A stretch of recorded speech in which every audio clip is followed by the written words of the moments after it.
The day has passed when armies on the ground or navies on the sea can be the arbiter of a nation's destiny in war, said Brigadier General Billy Mitchell in 1918. Continuing, the main power of defense and the power of initiative against an enemy has passed to the air. Maybe so, but more than 2/3 of the Earth's surface is covered by water. Most of our trade moves by sea, and a great deal of our warfare is determined by our control of the seas, particularly from above. This week on the show, we skip the announcements and listener questions and get straight into an exhaustive look at the history, hardware, and humans involved in the last century's struggle between aircraft and surface and subsurface naval vessels. That's right, it's all about Maritime Patrol here on episode 150 of the Fighter Pilot Podcast. Strap in for the Fighter Pilot Podcast, the internet radio show that explores the fascinating world of air combat, the aircraft, the weapon systems, and most importantly, the people. Now, here's your host, retired U.S. Navy fighter pilot, Vincent Aiello. All right, today on the show, we are talking Maritime Patrol, the history, the hardware, and the people. Here to help me do that is retired United States Navy Captain Sean Liedman. Leeds, welcome to the the Fighter Pilot Podcast. Thanks a lot, Jello. It's exciting to have the opportunity to add this dimension to your body of work, which I've really enjoyed getting to know. Well, I appreciate that. And we just got to know each other here a few minutes ago. Big shout out to Tom, who introduced us. He gave me a ride home from the airport one day, and we got to talking about the podcast. He was, I think, a P3 guy. But at any rate, it's good to have you on the show, Leeds. And this, by the way, has been a very in-demand topic. I've had people say, when are you going to do the P3? When are you going to do the P-8? And I keep telling them, I think we'll just do all of Maritime Patrol, and we could talk about both of those because I think you have some time in both of those, yeah? That's a fact. And, Jello, they don't make movies about P3s. I think the last time a P3 appeared on the big screen was in The Hunt for Red October back in 1985 or 1986. And it just, flew by and dropped a Sonobuoy or a torpedo or something? Yeah, a rather cameo appearance, despite its central role in anti-submarine warfare in the movie. Well, all right, then, Leeds, this is your chance to make this community shine. And from what little I know about your pedigree, I think you're going to be able to do that. But why don't you share that with everyone? Where are you from? Where's your alma mater? And give us some quick highlights on your 25-year career, you told me. Yeah, thanks, Jello. I was born and raised in Kimball, Minnesota, a town of 650 people out in corn country in central Minnesota, which is not exactly the prime spawning grounds for U.S. Navy talent. But somehow, a little bit coincidentally, during high school, I became interested in attending the Naval Academy to earn a free engineering degree. And I was accepted and showed up on July 1st for plebe summer, and it took me about all of 6 hours to realize that the Naval Academy is about a lot more than just a free engineering degree. And so I'd raised in Minnesota, no military background to speak of my family other than a World War II veteran grandfather, and no exposure to the military. There's no Air Force or Navy bases in central Minnesota. And so I really didn't have a concept of what I wanted to do in the Navy. Over the course of my time in Annapolis, you're exposed to a variety of different things. And in the summer before my senior year at Annapolis, I went on a aviation training cruise with an F-18 squadron based out of Cecil Field, Florida at that time. The squadron embarked aboard the USS Abraham Lincoln, which was the fleet's newest aircraft carrier at that point. And I got a great taste in naval aviation that made it clear that that's what I wanted to do going forward in the Navy afterwards. I didn't have 20/20 eyesight, which meant I couldn't be a pilot, but that wasn't a barrier to me whatsoever. I was happy to serve as a naval flight officer or an NFO, or what some people might say in naval aviation, the guy in the back, if you will. Mm-hmm. And in particular, I really wanted to be a bombardier navigator on A6 intruders.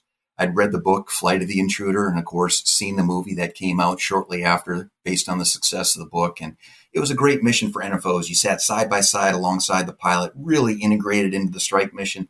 And I set my goal on that. And so graduated from Annapolis in 1991 and went down to Pensacola and did great in flight training, put in my dream sheet of what platforms I wanted to fly. And of course, A6 is at the top of it and P3s are somewhere near the bottom of it.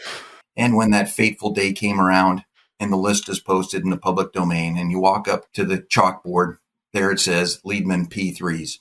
I can't describe the level of despair and dejection that I felt when I experienced that. You set your dreams on a certain path, and then that path doesn't pan out for you. Mm-hmm. And frankly, at that point, I started making plans for what I was going to do after I got out of the Navy, which I had a fairly short window that I was envisioning. Hmm. And then I went on to join my first squadron in Jacksonville, Florida, P3 squadron, VP 45, and my perspective changed almost overnight. I joined the squadron on a Friday. On Tuesday, my first flight in the squadron was a transatlantic repositioning flight from Jacksonville, Florida to Sigonella, Sicily, done in 2 legs, but no overnights.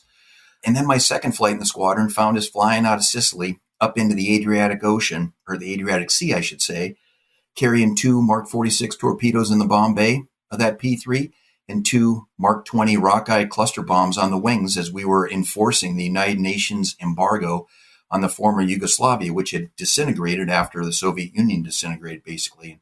I realized right then and there that this was a community that I could have a lot of fun in and enjoy serving in down the road. And so I stayed and did it for another 25 years. So I went on to command a P3 squadron, the Fighting Tigers of VP-8 back in 2009 and 2010, and then transitioned to fly the P-8 Poseidon, which is the next generation maritime patrol aircraft for the Navy. Went through a full transition syllabus as a captain, and then ascended to command of the Patrol and Reconnaissance Wing in Jacksonville, Florida, which at that point was executing the early days of the U.S. Navy's transition from the P3 to the P8. 1 squadron had already transitioned when I took command as the wing commander, and 3 more squadrons transitioned and went on their first deployment over the course of my tenure as the wing commander, which was an exciting time, obviously, for air crewmen to learn the new platform, learn and employ the new platform, and be innovative with it, for maintainers to transition from 1950s era technology that had been designed on a slide rule to a modern airplane with modern propulsion, modern avionics, and modern digital flight controls. And it was really an incredibly exciting time. So I had a rewarding time as the wing commander down in Jacksonville, and ultimately decided to retire from the Navy in 2016, which I did. And today happens to be the 5th anniversary of my work employment with the Boeing Company, where I work international business development, selling P-8, KC-46, and E-7 aircraft. And I want to sort of wrap that story up, Jello, with a note for your younger listeners out there, young men and women who are pondering a career in aviation, or I should say specifically military aviation.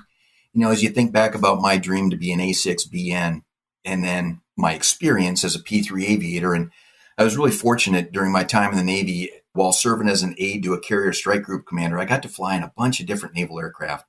F-14s, S-3s, EA-6Bs off the boat, Nice. SH-3s, SH-60s, MH-60 Romeos off the back of frigates and destroyers.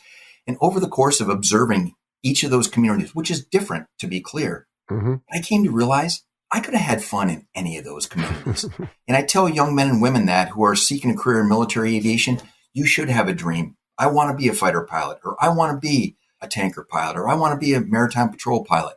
But Mick Jagger once said, you can't always get what you want. And you need to be prepared for those alternate paths. And I'm telling you, based on my experience in my alternate path and the path that I witnessed by spending 25 years around those other communities in naval aviation, it would have been a privilege to serve in any of those communities. Well, I'm so glad you said that, Leeds, because we do have the attention of many young people who aspire to be military aviators. And we hear from some of them early in the process, oh, what if I don't get jets? I'm like, well, you blossom where you're planted. I mean, I don't know. You can call it Darwin, you can call it God, whatever you want. I mean, there's a purpose, I think, for everyone out there, and you're going to end up where you're supposed to be.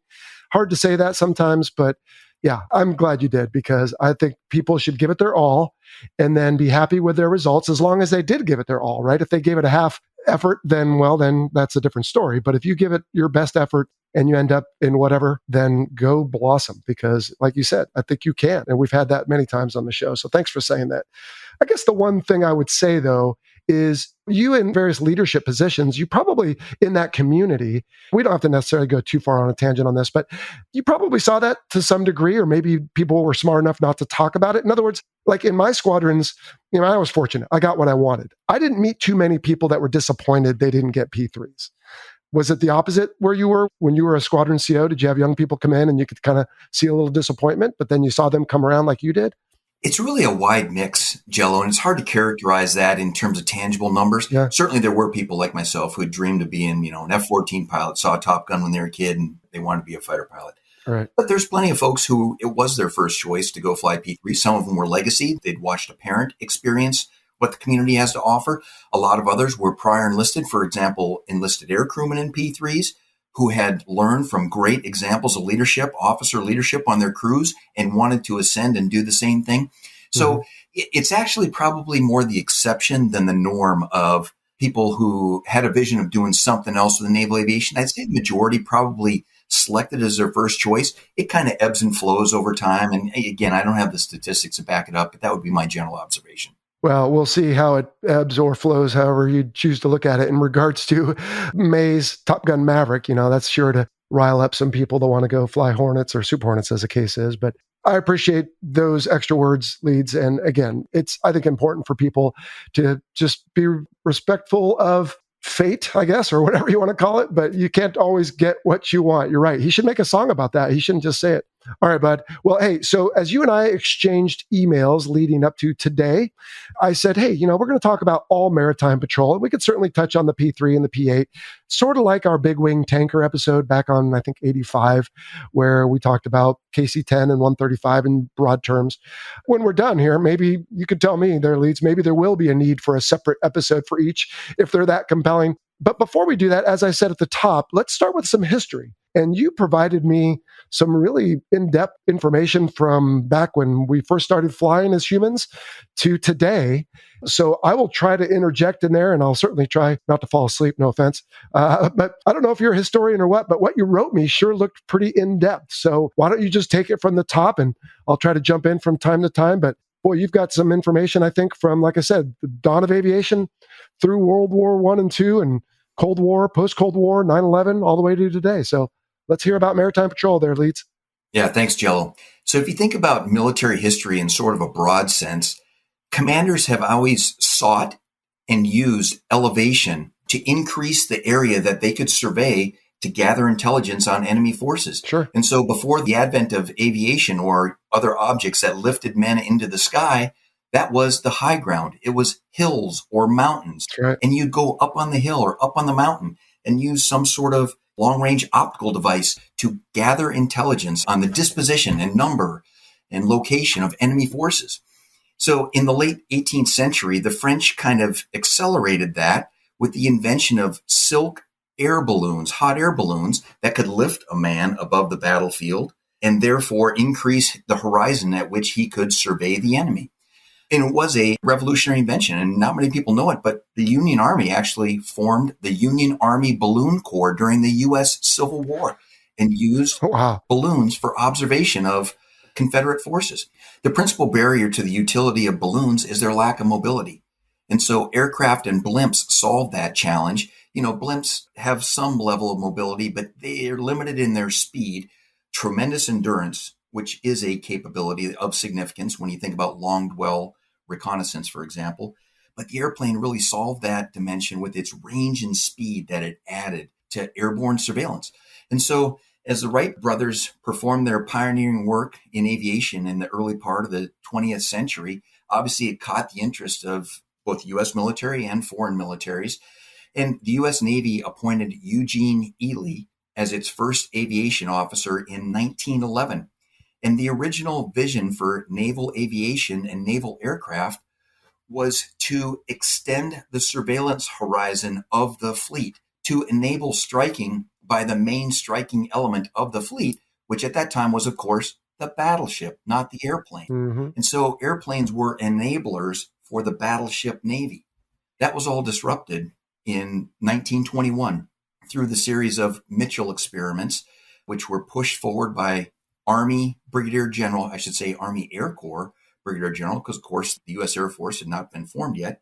Mm-hmm. But U.S. Army Air Corps Brigadier General Billy Mitchell pushed forward a series of experiments with the Navy resisting because they were worried about the outcome, where General Mitchell wanted to prove that aircraft could perform maritime strike missions. And so they used 3 German Navy ships that had been surrendered after World War I. And ultimately, over the course of 7 days in July of 1921, those 3 ships, including the battleship Ostfriesland, were sunk by strikes from aircraft emanating from land, dropping bombs that weighed, I'll say, as much as 2,000 pounds back then. But you think about today, a 2,000-pound weapon is not that significant. And of course, the battleship leadership of the U.S. Navy worried greatly about what this meant for air power as it foretold or portended the transition from the battleship being the main striking arm to aircraft becoming the main striking arm. And this is when you see a lot of experimentation with aircraft based both on land, maritime patrol aircraft, and aircraft carrier based aircraft. And so during the 1930s, there's a lot of experimentation going on, not just in the US, but in other places like the United Kingdom and Japan with aircraft carrier based aviation, proving this this concept of operation, that aircraft could become the main striking element of the fleet. And it's interesting to note that the agent of change for that transformation was an Army Air Corps officer, not a naval officer. Yeah, no doubt. Besides the lack of mobility, I would say, although I'm no historian, perhaps another limitation of the balloons is, weren't they fairly susceptible to fire? I mean, they're kind of a big target, and all you got to do is poke a hole in the thing and it's probably going to come down. Obviously, mobility in of itself is a key element of survivability. Yeah, And true. so exactly, they were highly vulnerable, whereas an aircraft could use three-dimensional maneuvering to reduce its vulnerability as it performed its surveillance and reconnaissance mission. All right, so let's continue. But again, with today's episode being a focus on the Maritime Patrol, which to me has a very distinctive ASW feel to it as far as a subject goes. But submarines start making an appearance, so let's keep going. Yeah, during the course of World War I, the German Navy perfected the use of submarine warfare to great effect, sinking both merchant shipping and military shipping. That led to an operational imperative to improve the effectiveness of anti-submarine warfare forces, both from ships. That's why we see destroyers and destroyer escort tactics emerge, but also from aircraft, because anti-submarine warfare with the ship, while it can be very effective, those ships move around the battle space at 30 knots at maximum. And when you're talking about a battle space the size of the Atlantic Ocean, or to an even greater degree, the Pacific Ocean, an airplane that can move around the battle space at 3 or 4 times that, I'm using the speeds of the aircraft at that time, greatly increases the response time and the amount of area that can be surveyed and effectively sanitized of submarines. And so the experience in World War II is kind of bifurcated along the two fronts. And I'm going to start with the Pacific front, because the Atlantic front really leads to the Cold War chapter of maritime patrol aviation. The war in the Pacific was different. Obviously, if you read any history books or watch a movie about World War II, it inevitably centers upon the aircraft carrier.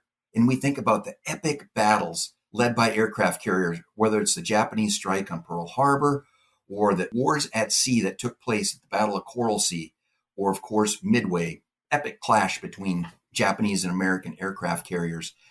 That's really front and center stage, but we've got to keep in mind the contribution of maritime patrol aircraft throughout the Pacific theater. And so while it's the aircraft carrier clashes that grab, the central place in World War II history, we shouldn't forget that it was a maritime patrol aircraft, a PBY Catalina, that located the Japanese force at Midway and ultimately led to that decisive war at sea victory that changed the course of the war in the Pacific. The other thing about the Pacific, huge battle space. And so we used maritime patrol aircraft in the form of PBY Catalina flying boats, and also the Army Air Corps contributed with like B-17s to distribute around the theater, around all those islands, archipelagos in the South Pacific. And from there, we're able to harass and attack Japanese commercial shipping that was the critical supply lines to their combat forces that they were trying to sustain thousands of miles from the Japanese homeland to conduct these wars at sea. And so you've got, I'll say, valorous airmen loading up in a PBY Catalina armed with nothing but free fall bombs and a 50 caliber machine gun, conducting attacks on Japanese shipping throughout the Pacific, trying to disrupt their supply. And then, of course, it's a little known fact, or an often overlooked fact of World War II in the Pacific, that the Japanese actually attacked and held American territory in the Pacific. They actually bombed Dutch Harbor, Alaska on June 4th, 1942, which is simultaneous to when the Midway engagement is going on to the south. And they also bombed Adak and seized and held territory on the islands of Attu and Kiska in the Aleutians chain. At this time, the U.S. Navy was marshaling forces down the South Pacific to get ready for that big island hopping campaign to retrench the Japanese progress that had been made back towards the Japanese homeland. And so the campaign to retake the ground and defend American territory in the Aleutian campaign was really an economy of force effort that was led by aircraft. I mean, there were some U.S. Navy ships involved, of course, but it was really about maritime patrol aviation in the form of PBY Catalinas and U.S. Army Air Corps B-17s, B-18s, and B-24s conducting maritime strikes on those Japanese ships, amphibious transports that had transported the troops to seas, to in Kiska, and then the supply ships that were keeping them supplied. And so the Aleutians campaign is really an example of the striking potential of maritime patrol aircraft, albeit not in an epic war at sea like Midway, Right. but no less important when you look at it from a theater perspective. Leeds, so let's talk semantics for a second. When we talk ASW and ASUW, right? So that's anti-submarine warfare and anti-surface, I guess, warfare. Are those subsets of maritime patrol, like a dog and a cat are both animals? Or is maritime patrol sort of nebulous? Or help me with the semantics. Yeah, it's a really good question, and one that's often misunderstood and interpreted in a number of different ways amongst, I'll say, theoreticians. In general, I would characterize maritime patrol as about surveillance and reconnaissance. Oh, okay. And then, oh, by the way, you can add a lethal effect on top of that, destroying whatever it is that you have located by surveillance and reconnaissance. And so when we think about anti-submarine warfare, I would say that that's the process of finding a submarine, fixing its position, and then ultimately finishing it with some effect, nominally a torpedo drop from an airplane in the case of airborne ASW. Same goes for anti-surface warfare, finding a surface ship, fixing its position, and employing some form of weapon to strike it. Of course, somewhere in that discussion is the identification piece of it. But yeah, okay, your point is well taken. All right, so we've talked about the war in the Pacific, and I think you're coming back to the Atlantic because, again, I'm no student of history, but I guess there were some German submarines harassing us even right off our own coasts, right? Yeah, absolutely. And to great effect.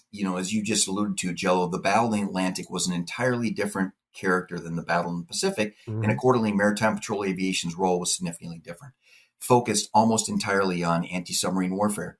The German Navy had proven the effectiveness of submarines in World War I, and then perfected the tactics to great effect in World War II, ultimately sinking 14.5 million tons of shipping in the Atlantic. Wow. In the form of 175 Allied warships and 3,500 Allied merchant ships. The Royal Navy lost 5 aircraft carriers. Ponder that, Jello, and think about the effect of that on the force.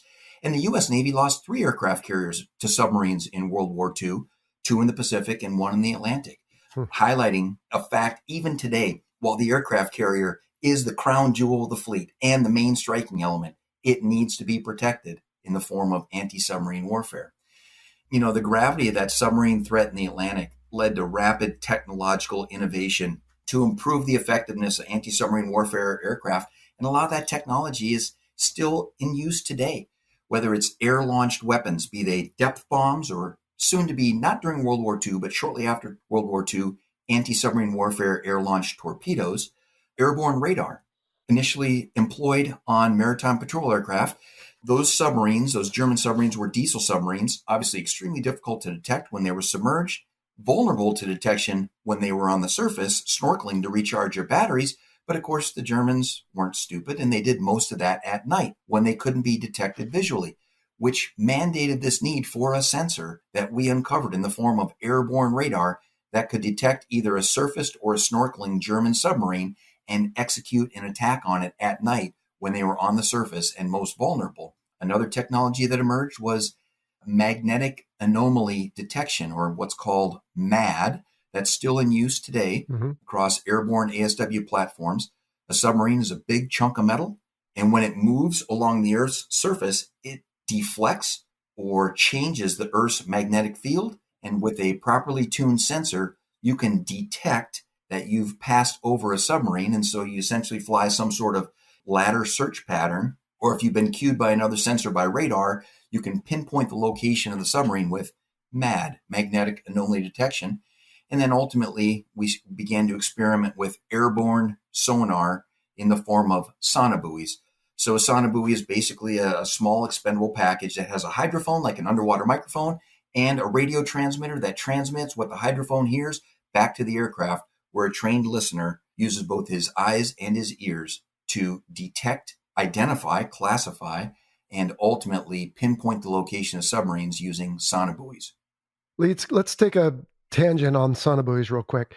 Are they generally like one for all as far as like passive and maybe active, or do you have different kinds depending on the mission? So in other words, right, maybe you don't want your adversary to know you're there, so you don't want to transmit anything. So maybe you just have some that listen, but maybe the same thing can do both. So just give us a quick 101 on sonobuoys. Yeah, excellent question, Jello. And so, first of all, the simplest kind of sonobuoy is a sonobuoy that measures pressure. It's called a bathythermographic or BT buoy. And we don't want to get deep into the laws of physics and acoustics, which is a rather dry and boring subject. But the bottom line is the way that sound travels in the water is affected by water temperature, which varies greatly depending upon the region of the world and the season. And so one of the first things that a maritime patrol aircraft do when it gets on station is it drops a BT or bathythermographic buoy, which descends a temperature probe and measures the temperature in the water column. From there are, as you alluded to, either passive or active buoys with which to search for and track a submarine. And generally speaking, which type of buoy you would select is affected by which type of submarine you're targeting. And so, for example, a diesel submarine, which when it is under the surface of the water, runs on a battery. The layman's analogy is it's like searching for a flashlight by listening to it. Obviously, that is a challenging proposition to find with passive acoustics because it has a very low or small acoustic signature. On the other hand, a nuclear submarine, which has pumps that drive seawater through that nuclear reactor to keep it cool so it doesn't start to burn its way to the core of the Earth, a nuclear submarine tends to have a signature that can be detected with passive buoys. Those are generalities. Of course, there's a variety of other factors that come into play. You identified one important one, which is if you're tracking a submarine with passive buoys, the adversary may not know that you're even there, therefore going about their business unalerted. Obviously, if you track them with an active buoy, think of the classic, World War II, some sonar operator listening to a ping, ping. Obviously, you get the benefit of detecting and pinpointing the location of that submarine with that active ping. But of course, the submarine knows that you're there prosecuting them as well. Okay. So when it comes to, without getting too technical here, I suppose, but if you're prosecuting a target, you don't just fly over it and dump whatever Mark 1 Mod 0 sonobuoy you have. You have different kinds based on what you want to do. Exactly. And that would have been planned well in advance because when you take off, you select a buoy load, and that's the buoy load you have for that mission. Right. So you need some intelligence about what kind of platform you're going to be tracking, what you think its mission is, and whether or not you want the platform to know that you're there prosecuting it or not. And if the answer is or not, then we're going to prosecute with passive sonobuoys. Well, anyone who's listening to this from your community is slapping their foreheads right now because I'm so dumb, but hopefully my listeners will back me up because I just don't have any experience in this. And, in the movies, when you rarely get, like you said earlier, a little love from Hollywood, they don't bother telling you anything other than, whatever they're just throwing or shooting or dropping something in the water. So we don't get a lot of exposure to that. All right. So I don't know if we're done with World War II there or not, but obviously after World War II, then we have a big change in the world's political situation and Cold War and all that. So keep the story going there, Leeds. This is awesome. Yeah, obviously we shook hands with the Russians at the gates of Berlin after having declared victory in the European theater. And who knew what the path of the Soviet Union would become shortly thereafter, where they went from, a ally in both theaters, actually, went from an ally in World War II to our principal adversary as we transition into the Cold War in the late 1940s. The Soviets had learned from the Germans about the effectiveness of submarine warfare and embarked on a very ambitious submarine program of their own that started with diesel submarines. Of course, America was the first to launch a nuclear-powered submarine, the USS Nautilus, I think in the mid-1950s roughly. And the Soviets, through industrial espionage, gathered a lot of that nuclear technology and ultimately began to launch their own nuclear submarines beginning in the 1960s.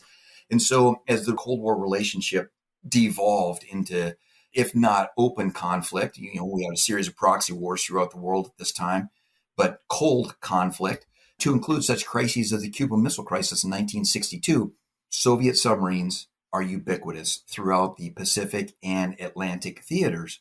And it took a large force of maritime patrol aircraft, along with other anti-submarine warfare assets as well. It's not all about maritime patrol aircraft. Of course, a submarine is a highly effective anti-submarine warfare platform. That's right. Surface ships also are effective at ASW. But again, we talked about one of the advantages of maritime patrol aircraft are today they can get there at 440 knots and 1,000 miles away when there's a pop-up. That's something that takes a surface ship days to do compared to what a maritime patrol aircraft can do in 3 years, for example, highlighting the advantage of range, speed, and endurance that a maritime patrol aircraft brings. And so at the height of the Cold War in 1980, the Soviets had 480 submarines in their inventory. Not all those are nukes, there's diesels in that inventory as well.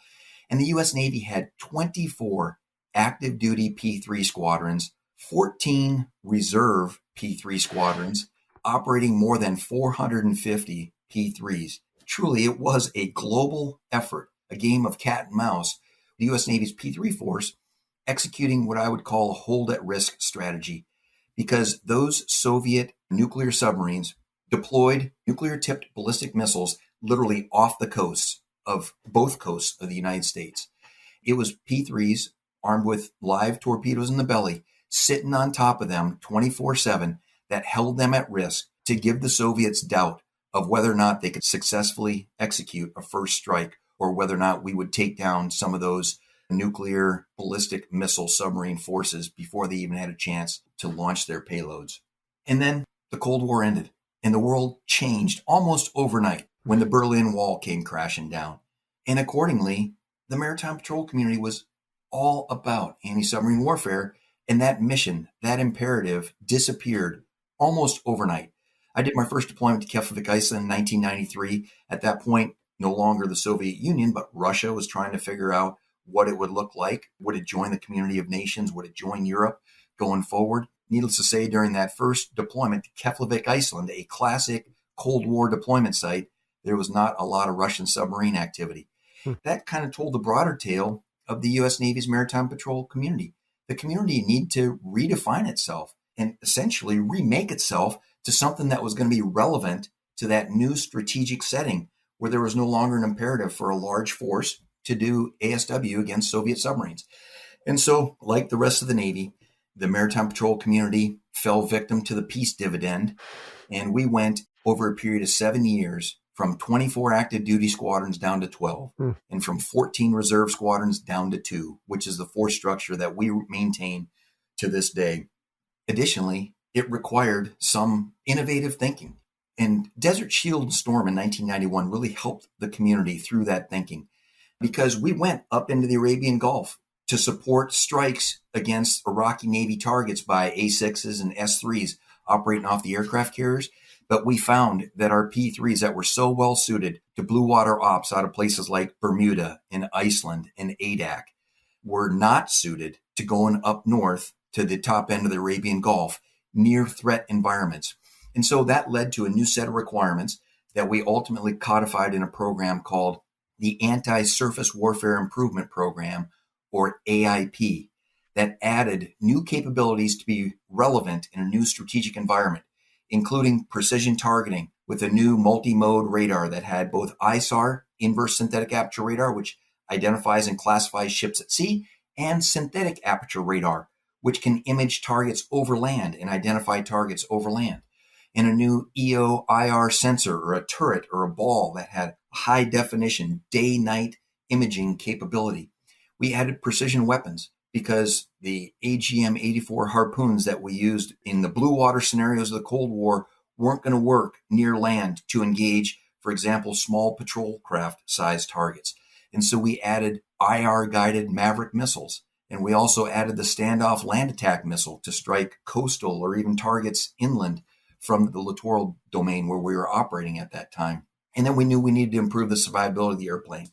So we incorporated chaff and flare dispensers and missile warning systems, and we put explosive suppressant foam in the fuel tanks so that we had more confidence in being able to take it into this new environment where we envisioned ourselves operating in the future in a contested or partially contested zones in the littoral being defined as the coastal regions around the globe where we expected the next conflict to be. Well, in some regards, your community did what a lot of businesses have to do, right? When the advent of the internet, it wasn't like it used to be with mail catalogs, and obviously brick and mortar all changed. So you have to change too, otherwise you'll be obsolete. But let me go back to P-3s flying over the subs sitting off our coasts. You know they're there, and you talked a little bit about how you detect them. Did they know you were there? It depended. And in fact, we had tactics that fleet commanders would employ to remind them that they were being held at risk, Jello. Hmm. And so we could hold them at risk without them knowing that we were there. Or sometimes we would deploy small acoustic devices that would intentionally allow them or not allow them. It would make it clear Inform. that there was a P3 Yeah. holding them at risk. So, in the inevitable race of arms, was there ever a time that you know of, and I'm getting sci-fi here on you, so they can shoot a missile that pops up out of the water and then all of a sudden the rocket fires and off it flies to do its mission? Couldn't they have had some kind of surface to air, like, hey, these P3s are a pain in our rear ends, let's take them out? I would expect the queuing for that would be pretty hard versus just launching a missile on a fixed city or something. But I mean, in World War II, they had, right, they would surface and they had guns they could dry off and fire. Yeah, excellent point, which that targeting solution was easy because the submarine is on the surface and you could easily detect the aircraft that it was seeking to defend itself against. So the Soviets did play around with SAM, the generic name for a surface-to-air missile. Right. The Soviets had a program called SUB-SAM, a submarine-launched surface-to-air missile. Huh. But as you alluded to, the targeting for it is really tough without exposing something because that infrared-guided missile, it needs to be sent down some range and bearing and azimuth or elevation, basically. It can't just be launched blindly from the sea and then search about the big blue sky and find that aircraft that it's seeking to defend itself against. Right. So there was a program called SUBSAM to launch infrared-guided surface-to-air missiles from submarines. I really don't know much about the effectiveness. I would presume that it's generally deemed to be not effective. Yeah. Every once in a while, I get a question on the show about rear firing missiles. You remember Firefox? We're almost the same age, it sounds like. So when I was a kid, I don't know about you, I really enjoyed the movie Firefox. And inevitably, I'll get a question, hey, how come they don't have rear firing missiles? Apparently, again, the Soviets, or maybe it was the Russians after, played around with that idea. And I'm sure we looked at it also. But some things, if it's just too difficult, you got to just figure out another way. All right, so we're up to, I think, around Desert Storm, mid-90s maybe now, and the P3 community, or the, I guess, Maritime Patrol community, has sort of rebranded itself and decided our principal mission has gone away, but we can still be very valuable to fleet commanders. Absolutely. And not just fleet commanders, but joint commanders, joint force commanders, to include Army and Air Force commanders. That really played out over the Balkans during the decade of the 1990s. So, the former Yugoslavia disintegrated. And of course, we had ethnic cleansing going on in Bosnia and Herzegovina as the various factions or religious sects, if you will, sought to make their vision of what the former Yugoslavia would become. It was during that conflict that P3s really pioneered overland surveillance using high-resolution electro-optics in support of peace enforcement or peace operations in Bosnia and Herzegovina, enforcing the Dayton Peace Accords, for example, that were signed in 1995. And then during Operation Allied Force in 1995, which was launched in response to Serbia's ethnic cleansing that was going on in Kosovo, the community actually got the opportunity, was called upon to launch weapons, which was the first time that the U.S. Navy's P3 community had launched weapons since the Vietnam War. And we were called upon to launch standoff land attack missiles, or SLAMs, at mobile targets throughout the Balkan theater. One of the advantages was, if you think about the early days of GPS-guided weapons like JDAM or standoff land attack missiles, the pilot programmed in the target set when he took off, that was uploaded into the missile, and then he executed the mission, and he could select one of the pre-planned mission sets that had been loaded into the bomb or the missile. But there was no capability to change that in flight. Well, in P3s, given the capacity, it's a big airplane, you got a lot of crew members, what we did is we brought that mission planning system that had put the targeting information into the weapon, we brought that aboard the airplane. And therefore, we could actually make changes to the mission in flight, which led to this valuable dynamic targeting capability. If you think about how clever the Serbs were using mobility, deception, camouflage, with in particular their SA-6s, it was a difficult targeting problem. And the P3 proved to be an airplane that had a lot of capacity, could carry 4 SLAMs, stay on station for a long time, just loitering, waiting to be called on for one of these dynamic targeting packages to come its way. The crew would put the new coordinates, basically plan the mission on the fly, and let the weapon fly at the target. 14 times that was performed over the course of Allied force back in 1999. Very cool. Hey, let's take a step back real quick, and maybe it's not a big story, but I forgot to ask you about, say, Korea and Vietnam. You just mentioned Vietnam. I'm sure your community was there representing, but what do we need to know about those two conflicts? Yeah. So in Korea, the North Koreans didn't really have a navy. There wasn't a lot of need for maritime patrol aviation. Okay. I got to confess, Jello, I really don't know all that much about maritime patrol aviation in the Korean conflict. I think it remained largely focused on the Soviet threat Okay. and didn't focus on the conflict on the Korean Peninsula. Vietnam conflict's a little bit different because, of course, one of the lines of operation or one of the campaign plans was to try and disrupt the flow of logistics from the north into the south to support the Viet Cong insurgency. Right. And so, of course, overland, that meant trying to bomb and interdict the Ho Chi Minh Trail. But at sea, there was also a significant component of the junks, the small little North Vietnamese and Viet Cong surface ships that nominally plied their trade, fishing or transporting small amounts of supplies. That became an important supply line, particularly if we started interdicting the Ho Chi Minh Trail. And therefore, maritime patrol aircraft, P-2s, which is a predecessor to P-3s, and then, of course, P-3s as well, deployed out of places like the Philippines, played a role in Operation Market Time, was the name of the operation to try and interdict the maritime flow of supplies from North Vietnam to the Viet Cong insurgency in the south. In fact, Jello, we lost two P-3s to enemy action during the Vietnam conflict. Really? You can't even make this up, and I'm sorry I get a little bit emotional talking about this. It came from the same squadron during the same deployment based here in Brunswick, Maine, where I live today. Ugh. So VP-26 lost two airplanes 2 months apart. That's 24 air crewmen that went on deployment and didn't come home. And this is in the days of course, there's no internet. This is record message traffic sent back home with the families back here left to deal with. 2 of the 12 crews that went on deployment didn't come home. Yikes. One of them we know for a fact was shot down by enemy small arms fire down south off the coast of Vietnam. The other one, it was not clear exactly the cause of the loss, but it is presumed to be due to enemy fire as well, performing Operation Market Time missions, trying to interdict the flow at sea. Well, hats off to that squadron and all their families, because one is bad enough, and to have two in a short succession, that must have been tough. Wow. Well, thanks for sharing that, Leeds. So let's catch back up to where we were. I think we're trying to get now around the war on terror, I'm thinking. Yeah, and so the decade of the 90s had sort of completed the transformation that we talked about from the Cold War-oriented force to this new littoral and overland ISR-oriented force, which was perfect timing for the calamity that happened on 9/11 and the demand for overland ISR that ensued from it.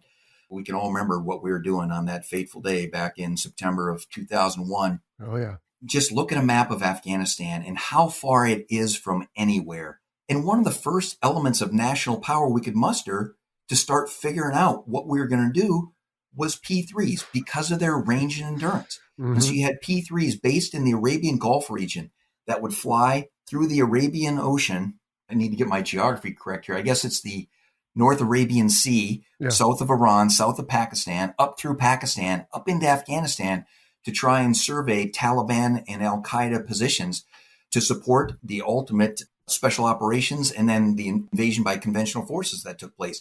If you look around the U.S. DoD inventory, there aren't many multi-mission, multi-sensor aircraft that have the range and endurance to do that from a place like the Arabian Gulf, the Arabian Peninsula, all the way up to Afghanistan.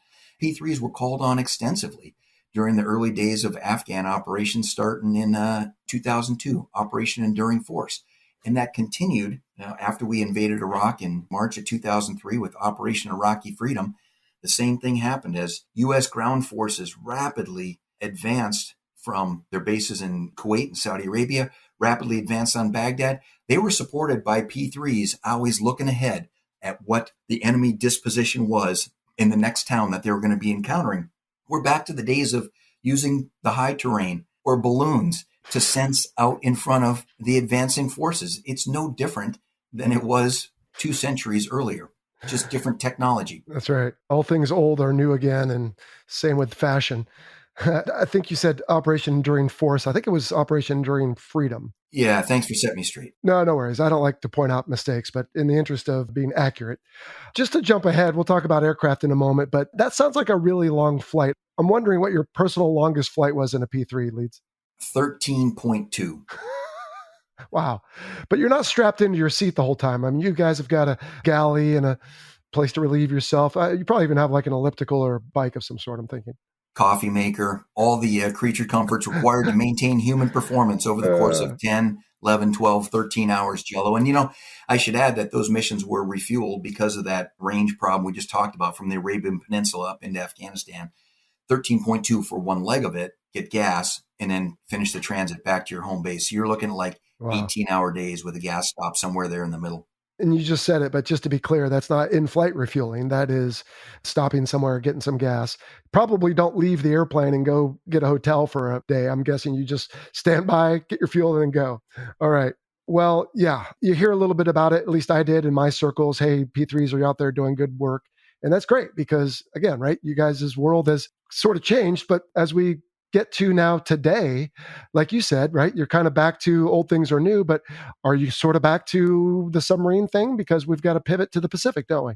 I wouldn't say just a pivot to the Pacific, but I'd say that the world changed. Mm-hmm. The world has always undergoing change. The pivot to the Pacific was part of it, but I'd say the change was really accelerated on the 24th of February when Russia invaded the Ukraine. And that's really changed not just how the U.S., but frankly, all of our allies around the globe view the current security situation. If you look at the Russian armed forces, when the Soviet Union fell apart back in the late 1980s, obviously Russia was on the verge of bankruptcy. They really stopped investing in their armed forces, both in terms of equipment, people, training, modernization, except in one force, and that is their submarine force. Russia always saw the value of that. And while certainly investment declined from what the submarine force enjoyed during the course of the Cold War, they really maintained some investment in qualitative improvements to the Russian submarine force. It's creating a security concern today in both the Atlantic and the Pacific. And it is a little bit like history rhyming with itself, back to the Cold War again with Maritime Patrol aircraft out on station, maintaining track of Russian submarines. Well, I think maybe Leeds, they just wanted Harrison Ford and Sean Connery and other big name actors to continue to have something to portray. Maybe I should include, although it didn't so much feature the enemy subs in there, but Denzel Washington and Gene Hackman at any rate. So interestingly, submarines seem to have plenty of spots in Hollywood, but not so much you guys. So if nothing else, maybe we'll help with that effort on this episode there, Leeds. So is that it for our history lesson, bringing us up to today? I mean, that is quite the broad, but also very amazing, frankly, story of Maritime Patrol. And we're going to drill down now on some of the hardware, but that's fascinating stuff. Yeah, sounds great. The only note that I didn't add is today it's being done almost exclusively with P-8s in a U.S. Navy context. Yeah. So the last U.S. Navy P-3 squadron stood down in 2019 and went through P-8 transition. The two U.S. Navy Reserve squadrons are beginning their transition from P-3s to P-8s right now, which will round out a 60-year chapter of service for P-3s. They hit initial operational capability in 1962, and that last Reserve squadron, I guess maybe they'll take it into 2023. It might exceed 60 years. Oh, that's amazing. Real quick on the history again, is there, I didn't warn you I'd ask you this, but maybe with your experience you'll know, is there a book about all this somewhere? Has someone succinctly summarized Maritime Patrol in a book? I mean, there's books for everything these days. If you can't think of one off the top of your head, maybe you're the man, Leeds.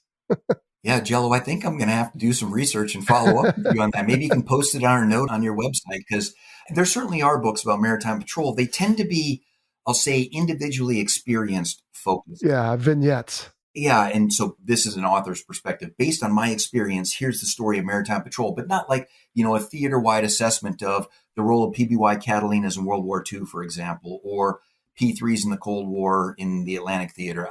I'm unfortunately not aware of a body of work like that. I see an opportunity here for you or whoever's listening who has some downtime, because I'm sure this wouldn't be a very big effort. Anyway, all right, Leeds, let's move into hardware. Let's start with aircraft, and over to you on what you think we need to know. Again, here on the Fighter Pilot Podcast, we've had whole episodes dedicated to the fighters, frankly, and a lot of the helicopters and the other sexy stuff. You can convince me if you want, Leeds, as soon as we're done with this segment, that we still do need entire episodes on the P3 or the P8 or whatever. But talk to me about from maybe the Catalina through the Poseidon. Well, first of all, I wasn't there for the Cold War. I think it'd be great to bring on a guest who was, Jello, who could add more perspective. I hit the Cold War at a very skin deep level. We should go down to the bone Sure. on what it was like to be on top of a Soviet submarine with live weapons in the bomb bay, waiting for that signal as we held them at risk. That's just something that I don't have the firsthand experience to talk about. The transition from P3s to P8s was an exciting one, obviously. Huge cultural transition to think about. Did you go through a classic to Super Hornet transition? Oh, yeah. But for me, because I was already regular Hornet qualified, that it was, I think, a day of lectures and 5 hours in flight. Not all at once, like 3 or 4 flights. Huge transition from P3s to P8 to go from a 4-engine turboprop airplane to a twin-engine turbofan. Yeah. And a huge technology leap as well. I went through my transition as a captain, as an 06, sitting next to ensigns in class. And I used to joke, I know exactly, and I should give you the context of a P3 was a very analog airplane, obviously. Mm-hmm. First flew in the late 1950s, initial operational capability in 1962. You go inside the cabin of a P3 and there's wafer and rotary and toggle switches and red guarded switches everywhere. And it's a very manual, tactile airplane. And then you go to a P8 and you're a guy in the back like me, and your interface is a keyboard and a mouse. Mm-hmm. And I drop a torp by double clicking on a mouse. And it's just unsettling for dinosaurs like me. We had dinosaurs, which were people who were P3 guys transitioned to P8, and we had thoroughbreds, young kids who were born and just became P8 operators right off the bat. And I used to joke when I was going through transition, I know exactly what I want this P8 airplane to do. I just don't know how to make it do it. But that young kid sitting next to me, he knows exactly how to make it do what it should do. He just doesn't know what the airplane is supposed to be doing yet. Yeah. But he'll learn that over time. Well, that ensign, by the way, right? He or she was probably raised with iPhones and iPads.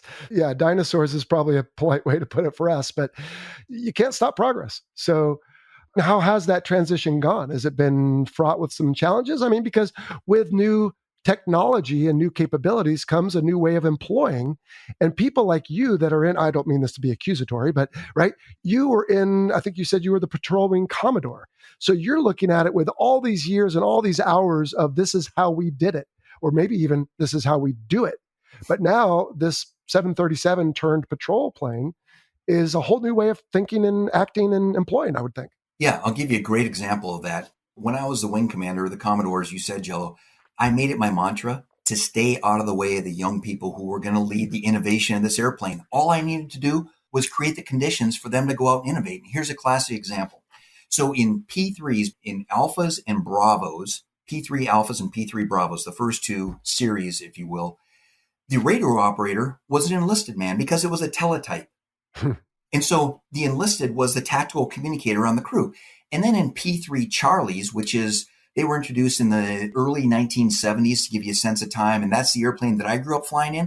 Mm-hmm. Only the officers on the crew, the two pilots at the controls and the two naval flight officers, the TACO and the NAVCOM, the navigator communicator, had access to the radios. And it became a paradigm that only officers talked on the radios. And so you had your enlisted sensor operators in the back who had all the tactical information, relaying it to the officers who then relayed it over a radio. When we got to P8, P8 has chat over satellite. So you can literally have a running dialogue with a shore commander on a ship, and every station has access to chat. And so when the airplane was first introduced, there was a paradigm of, hey, only officers talk on the radios, so only officers can use chat. And we added so many sensors on a P8, and there was so much information coming in. For example, we've got the same electronic support measures or ESM system that's on an EA-18G Growler. So we detect the same things that a Growler detects. With all that information coming in, it made no sense for that enlisted non-acoustic operator to relay that information to an officer who then typed it into chat. And so one of the things I said is let the non-acoustic operator chat that data direct with his peers who are sitting on ships or sitting at land stations, and let him have a chat about what the electronic warfare environment looks like. And it was that kind of innovation that needed to take place to shatter paradigms that were formed by, that's how we used to do it. That's how the old system worked. And I considered it job number one to just create the conditions for innovation, which was largely to stay the hell out of their way. Well, good on you. But I would think also anytime you tell me something and I tell it to someone else, right? What was that game we played as kids? Telephone, telegraph, whatever. I'm going to screw it up because there's all kinds of barriers to good communication. So if we can remove the middleman, that probably helps. Just getting back to aircraft, though, I mean, is there anything, and again, I don't know your particular history, experience, or levels of knowledge, but is there anything we need to know for this episode as far as the Catalina or what was the P-2, the Neptune, right? Just that they were the iterative patrol planes that were used, and what more do we need to know as far as what you can tell us? One of the gaps across the U.S., and we see this in other allied forces like the Japanese, for example, maintain a flying boat force. And it's really fascinating that the U.S., either Navy or Coast Guard, doesn't have a flying boat capability. Because if you think of a long-range rescue at sea, like let's say a distressed fishing vessel that's 1,500 miles out to sea, well, a P-3 can go out there, or nowadays a P-8 can go out there, and we drop life rafts, which adds to the life-saving effort. But it's not like landing next to that distressed vessel and having a swimmer come out and carry them to safety in this flying boat, and then the flying boat returns to land. The Catalina had that capability. And in fact, a U.S. Navy Medal of Honor winner from World War II was a Catalina pilot who, in the midst of Japanese shore-based enemy fire, went and rescued a bunch of B-17 airmen that had been shot down in the Solomons Archipelago as they were executing a strike on land. Ultimately awarded the Medal of Honor for his role using his flying boat as a combat search and rescue platform, essentially. We had the next generation of flying boat after PBYs. We had the P-5 Marlin, which served into the 1960s for sure. And it's just interesting to think about the utility of a flying boat going forward. Maybe not for the U.S. Navy, because obviously they're limited in speed and range. But it's interesting why the Japanese maintain a flying boat capability and the U.S. Coast Guard doesn't, for example. So the PBYs had that capability as flying boats. When I was based in Atsugi, Japan, it was the Goonie bird, I think we called it. And it was a big source of comfort because, yes, we operated quite a ways out and the water was cold. And if we went down, we knew that theoretically it might take, like you said, a couple hours, but it can come out there and land next to you. Another great story that I remember about Catalina's, having read it, obviously not been there. Are you familiar with the book In Harm's Way? Tells the story of the USS Indianapolis, which was, if anyone remembers, it's the ship that delivered the first atomic bomb. And then because of some screw ups in scheduling, nobody knew where it went after that, and it ended up getting torpedoed and sunk. And the poor souls on board spent something like 4 days in the ocean.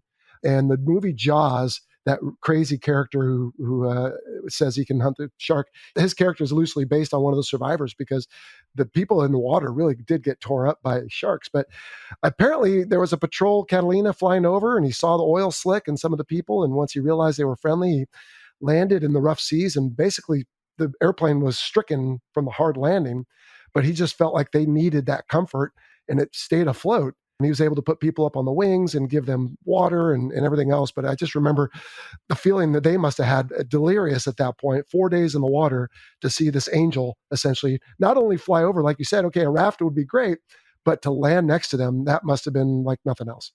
I'm familiar with the episode, but I'm going to have to add the book to my reading list because I have to confess I haven't read it, Joe. Oh, In Harm's Way, I've read it twice. It's a great, great book. So we've got some listener questions coming up. So we'll continue with the P3 versus P8. But yeah, generally speaking, like you said, right, 4-engine turboprop for the P3, something like 12 people on board. Do we need to, in this context, discuss the difference between the P3 and, say, the EP3? Is that Maritime Patrol, or is that a whole separate episode on the show? I think it should be a separate episode. We call that part of the community the reconnaissance part. And so, I've been referring to it as Maritime Patrol Aviation. Most correctly, it would be referred to as Maritime Patrol and Reconnaissance Aviation to include our EP3 brethren. Okay. I think it would be good for a separate episode. And the reason I say is because that mission is also in the process of transitioning, just like we transition from P3 to P8. That mission is in the process of transitioning from EP3 to MQ-4 Triton, an unmanned aerial system. So I think that would be good grist for a future episode. Not knowing anything about that community, though, Leeds, I have to admit, I always imagined an interview going something like this. So tell me about this. Oh, I can't. All right. How about that? No, that's classified. one word answers the whole time. I might be wrong. I don't know. I'm sure there's enough generic stuff they can tell us. And if you find the right person, they can always make it exciting, as you've been. Thank you. Yeah, we'll see if we can't get someone from the EP3. Plus, like J-stars and rivet joint, we always get requests for all those too. And I just imagine, maybe they don't want to talk. I don't know. I think that the right interviewee could make the subject work. Okay. Well, under hardware besides aircraft, I have systems and weapons. Now, for systems, you already alluded to, you have, like you said, the different things on the aircraft, radar, sonar, sonobuoys. I don't know if that's considered a weapon or part of your systems. I think it's amazing that you can detect, what do we call it, a mast? Whatever the submarine puts out, particularly in rough seas, but maybe there's some limitations to that. But I'm sure a lot of that is classified. What do we need to know? What are we allowed to know about systems on either a P3 or a P8, just sticking with your experiences? I would say, just in general terms, sea state is one of the largest factors towards detecting part of a submarine that's exposed above the surface, whether it's a mast or a periscope or a snorkel, whatever the case may be. Obviously, in calm seas, with a variety of sensors, to include visual, it's much easier to detect the disturbance that emanates from that as you get into higher sea states, which of course also makes it harder for the submarine to maintain that condition as well, near the surface without broaching the surface. But yeah, in general, a non-acoustic search for a mast or a periscope or a snorkel is more effective in calmer seas. I think periscope was the word that was escaping me at the moment. So will there be, no kidding, people looking out the windows, maybe even with binoculars in some cases? Absolutely. Visual is a highly effective search tool. Obviously, its range is somewhat limited, but it can often detect things. As the aircraft moves along, you've got all its other sensors sweeping, and the place that's not swept is directly in the vicinity of the aircraft because, for example, with the radar, you get into sort of the altitude hole of the radar. And so visual is a highly effective form of search. I was on one of our exercises. I don't remember if it was like a Comp 2X or a JTFX. It really doesn't matter, I suppose. But it was one of these exercises, Leeds, where there was a scenario, right? So we were in the Puerto Rican operating area, and there was a enemy force, which of course was all still American forces. And one of the things they always told us was, hey, if you see a submarine, make sure you tell us right away. And I thought, oh, for heaven's sakes, when am I ever going to see a submarine in my F-18? Well, I'll be darned one day, and I don't remember, I wish my memory was better, if part of it was surface, I guess. We were flying just south of an island, and I looked down, and I could see this thing. Of course, the Caribbean waters are pretty clear, but I could see a submarine just below the surface, this big black thing. And I thought, holy cow, that's a submarine. Hey, wait, I'm supposed to play the game here. So I radioed it back, and for a while, my wingman and I, or I forget if I was the wingman, but either way, we were like the heroes. Like, oh, we spotted this submarine, and now we can do this part of the exercise or whatever. I don't know. For me, that was my 2 minutes of Maritime Patrol glory. It was seeing a submarine that was mostly submerged. I don't remember if part of it was surfaced, like you said, the periscope or the mast or something, in an exercise. So I put myself in for a medal, but I didn't get it. Well, so Jello, we talked earlier about the history of the Brits losing 5 aircraft carriers in World War II and the Americans losing 3 to submarines. We need to remind the air wing guys, that guy is a threat to you. Yeah. So it's in your interest to report the position of that submarine so somebody can do something about it, so that you've got a dry rack to sleep in tonight when you land back aboard the ship. Yeah, no doubt. All right, for weapons, you've already talked about SLAM-ER. You've talked about, did we talk about Harpoon? I think that's on there as well, right? So that's basically an air-launched anti-surface weapon. You talked about torpedoes. We talked about, what do you consider, by the way, a sonobuoy? Is that a weapon or just a sensor? We call it ordnance, actually. Okay. Not a weapon, but ordnance. Ordnance, sure, without the I. Was there ever just good old-fashioned depth charges that you could kick out the bottom or the back of a P3 or a P8 where it would just sink a little bit and explode like you see in World War II movies? Even today, we train to employ depth bombs. Okay. Because, for example, a tactic of diesel submariners is to bottom the submarine, literally allow the submarine to sink and come to rest on the bottom. And that becomes a really difficult problem because it's difficult to pick the submarine out of the clutter of the bottom as you're looking for it. And one of the only ways to attack that would be with depth bombs. And so depth bombs were pioneered during World War II. They continue to be part of the inventory today. Wow, that's interesting. I had no idea. How about mines? Yep, both P3s and P8s are capable of employing mines. I'm not aware of any times throughout history where it's actually been used, but it's certainly part of the mission and part of the training regimen. Even in the F-18, we trained to mines. We had to do some planning. There was always like one person whose collateral duty was to be the expert on that, and he or she would have to go to some squadron, like a P3 squadron, and like get some mine theory or something. But how about, I think I know the answer to this, but I'll ask anyway. Guessing not on the P-8, but probably on the P-3, any kind of crew-served weapons? Would there be a need to stick something out the window or out the back and light them up? No such thing. Although that might get us into the movies if we had that Jello, but unfortunately, the answer is no. Yeah. And I've said out the back, I think more than once, but to be fair, there is no out the back of a P3, right? There's not a cargo ramp or something like that. Yeah, so actually in a P3, you could open the main cabin door in flight. Okay. We did use that to allow parachuters to jump out of the P3. So, for example, we could support special operations missions out of a P3 with, airborne insertion, if you will. In a P8, you can't open any of the portals in flight. I imagine. Cool. Well, let's get to the people. And whereas on history, I had the dawn of aviation through today, on hardware, I had aircraft systems and weapons. On the people part, Leeds, I really didn't write down anything to myself because I guess, the people make the community. And we could certainly talk about the training and the billets and the roles and all that, but I wasn't really sure what to ask you. I guess I want to leave it up to you on who you think, not who, but the what of the who, whether it's the roles of the people in the aircraft or the training that they go through or how many officers versus enlisted. So how about you just help me out on this one? Yeah, great. This is probably my favorite topic to talk I'm sure. about the community. And, Yeah. I always start by saying that Maritime Patrol is truly a team sport. Of course. You get a crew of, it was 12 in P3s when I started flying. Then we eliminated our in-flight ordnancemen, which took it down to a crew of 11. That was 5 officers. That's 3 pilots, 2 naval flight officers, and then 6 enlisted aircrewmen. And then when we transitioned to P8, the crew was further reduced down to 9 because of the automation in that P8 cockpit, which is a 737 next generation derivative. Mm-hmm. We didn't need the 2 flight engineers anymore. The flight engineers managed fuel and generators and all that in a P3, and the need for that went away in a P8. But here's the bottom line about being a team sport. There is no person on that crew that is less important or more important than any other person on that crew. Here. And so our 22-year-old third-class petty officer, who is the radar operator, is equally important to the 35-year-old lieutenant commander, aircraft commander. They have equal parts in determining the success or failure of that mission. And it really created this tight bond amongst crews.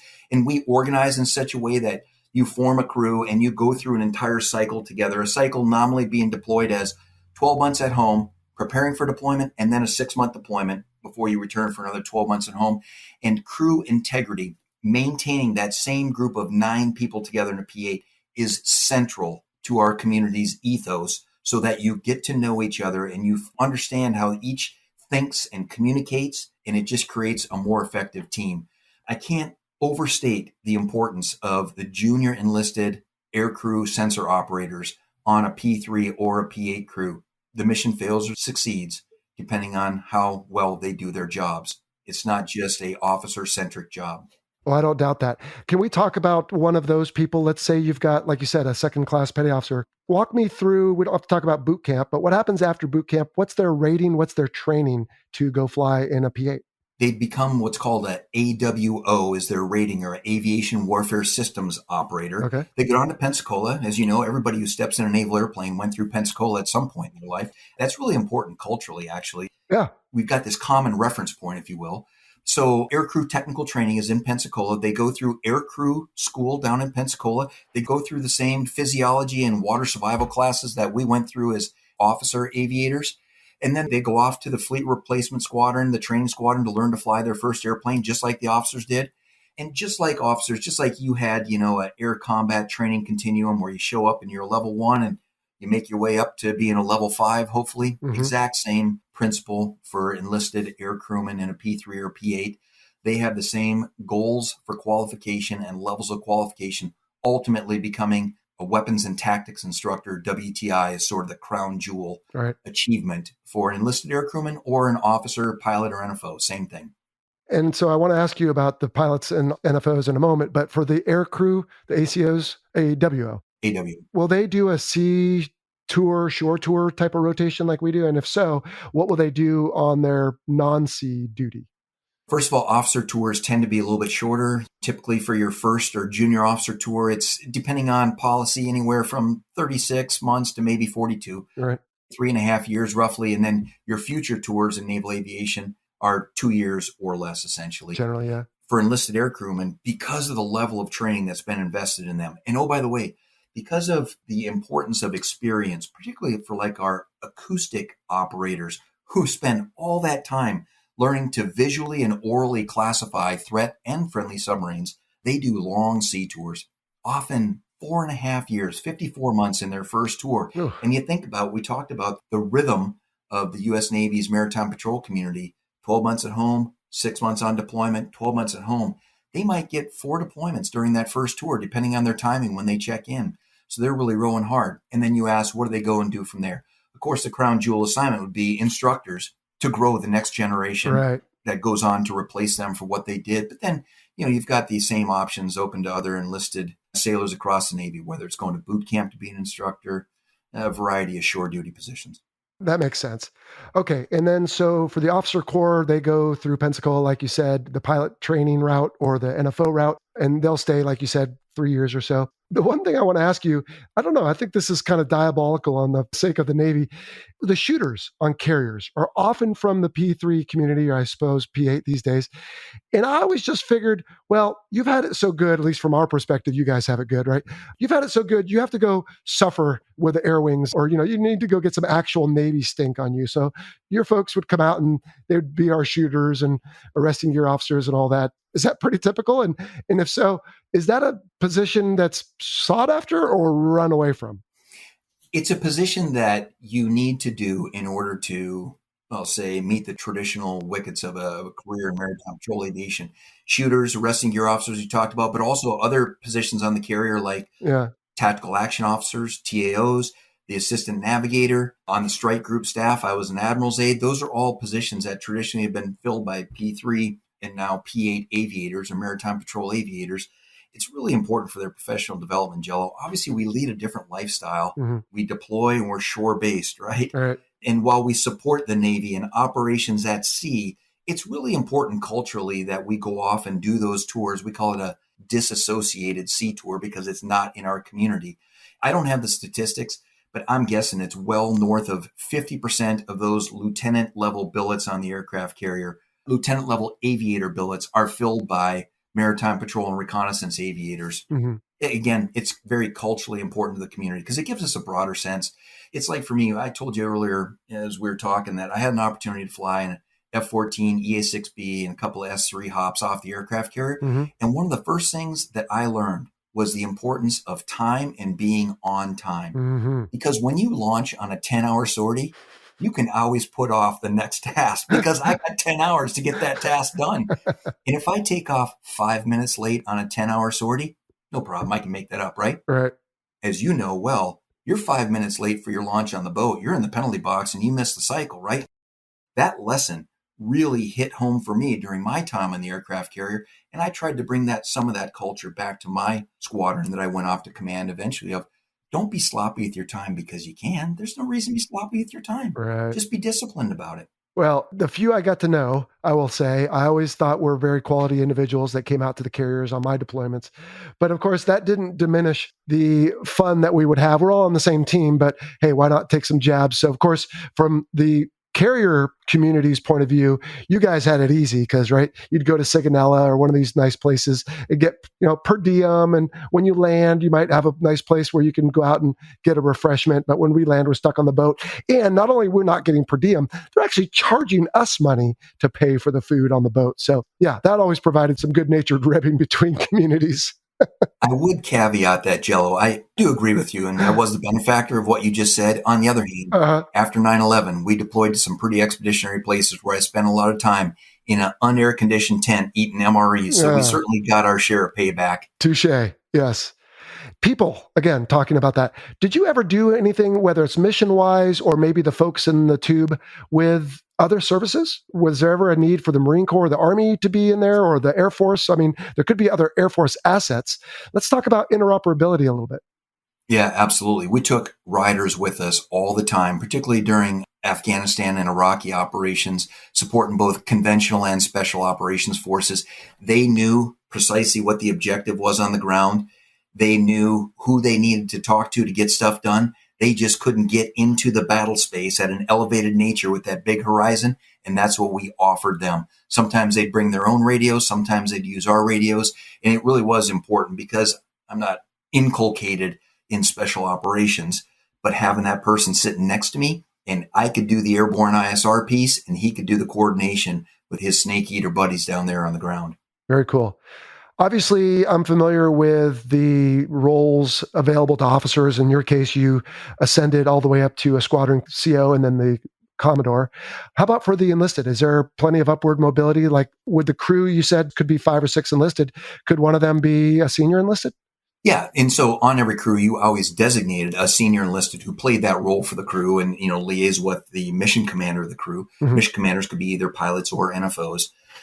So I would say in general, if you look at the composition of U.S. Navy P-8 squadron, there's a senior enlisted AWO, Aviation Warfare Systems Operator, typically a senior chief, sometimes a master chief, but typically a senior chief, an E8. Mm-hmm. And then beyond that, really the next big thing would be to go to be like a command master chief and elevate yourself beyond just being an aviator to being a senior enlisted leader. Gotcha.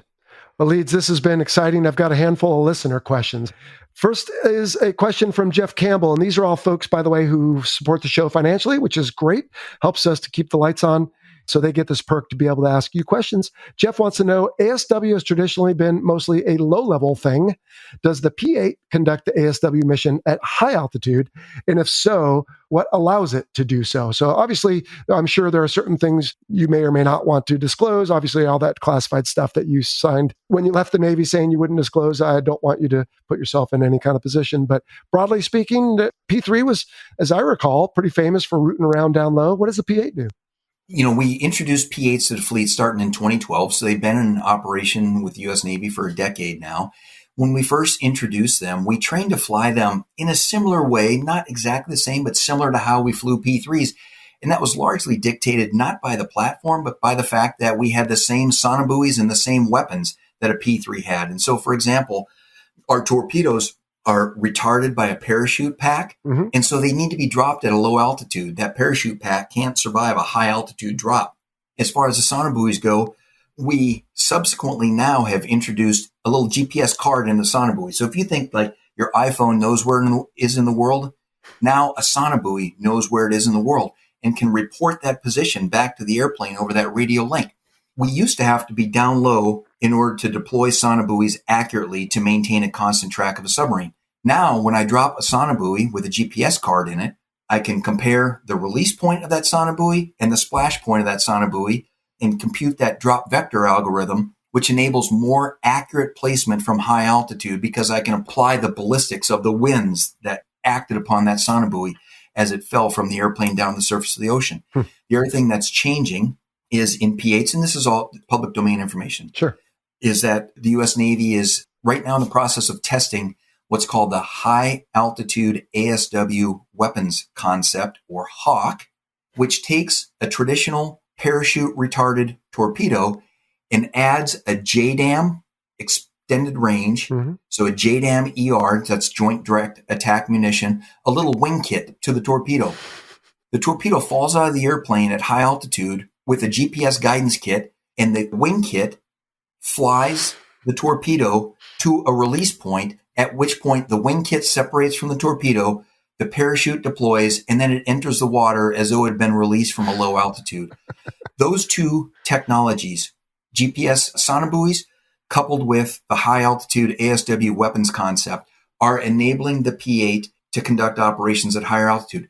And it's not that the P-8 can't operate down low. In fact, of course, we're actually pretty surprised in the early days of transition how great the airplane flies down low.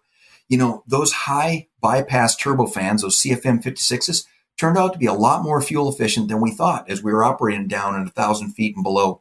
Additionally, it's got these big soft wings, which generates a really smooth ride in the cabin for the crew. And while, listen, a fundamental requirement wasn't about crew comfort, a more comfortable place performing your work leads to better performance over the course of a 10-hour mission. No doubt. And so P-8 has much less noise and vibration inside due to 2 CFM56 turbofans instead of 4 T56 turboprops turning on the wings. And the fact that these soft 737-900 wings provides for an environment. Again, it's not about our operators being soft. It's about they perform better because they're not beaten up in the way that they were in a P3. And so can a P8 operate down low? Yes. Does it do it the same as a P3? No. A P8 shows up on station about 40,000 pounds heavier than a P3 did. So it typically flies 10 to 15 knots faster initially, which means that your turning radius isn't as tight as a P3 was. However, you just mitigate that by better tactics, better planning, and better sensors. Therefore, you don't need to be yanking the airplane to 60 degrees and 2 Gs like we used to do in P3s. We don't do that in P8s. But the airplane flies great down low.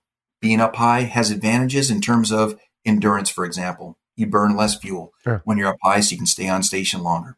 Was it a thing to shut off an engine in the P3? Absolutely. Yeah? We routinely shut down one. That was normal. So if you look at how a P3 is configured, 4 turboprops, actually only 3 generators. Engine number 1, which is the port outboard engine, did not have a generator on it. So that was the one that we nominally shut down so we could maintain the same electrical power generation capacity. And then if you really needed extended endurance on station, you'd shut down number 4, which is the starboard outboard engine, and fly around on just engines number 2 and 3 to maintain your loiter or maximum endurance capability. And obviously the props feather in such a way that the drag is not a big deal. Exactly. You were talking about ordnance, and it made me realize I hadn't asked you about the pickle button, if you will. In an F-18, I'm the only one in there. Of course, I'm pushing the button. In an F-14, or even in a 2-seat, I think F-18s, were they starting to be able to launch in the back? I don't remember. But I think in the Tomcat, the Rio could. Who's pushing the button? Is it the aircraft commander? Is it someone else with concurrence? How does that work?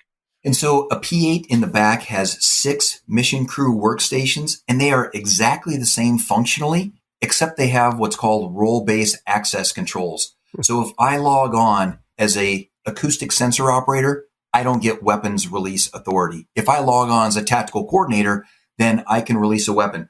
And so each of the 2 control yokes in the flight station have pickles, if you will, to release a weapon. And the naval flight officer in the back, when he logs on as a naval flight officer as a TACO or a NAVCOM, also has weapons release capability, as I said, with a double mouse click in a P8.